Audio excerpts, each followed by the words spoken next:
మనకు మేజర్‌గా అన్నదాత రైతుల గురించి 6 రకాలైనటువంటి స్కీమ్సెస్ అనౌన్స్‌మెంట్ చేయటం జరిగింది.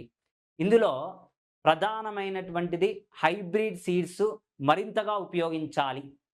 వాటిని మరింతగా తీసుకురావాలి. అధిక దిగుబడిని ఇచ్చేటువంటి విత్తనాలను ఇంట్రొడ్యూస్ చేయాలి అనేటువంటి అంశాన్ని ఒకదాన్ని టార్గెట్‌గా పెట్టుకున్నాడు.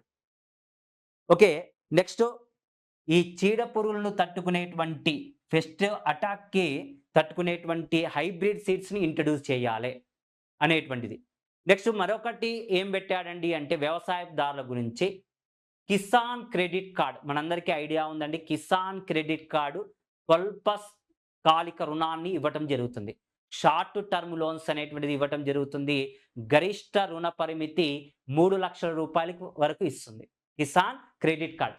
ప్రస్తుతానికి ఈ సంవత్సరము దీన్ని గరిష్టంగా ఎంతవరకు ఇంక్రీజెస్ చేశాడండి అంటే ₹5,00,000 వరకు పెంచడం జరిగింది. ఒకప్పుడు కిసాన్ క్రెడిట్ కార్డ్ ఓన్లీ రైతులకే ఇవ్వటం జరిగేది. ఫార్మర్స్‌కే. అయితే ఆ తర్వాత పశు పోషణ వారికి గూడా యానిమల్ హస్బెండరీస్ వారికి, మత్స్య పరిశ్రమల్లో వారికి గూడా ఇవ్వటం జరుగుతుందండి.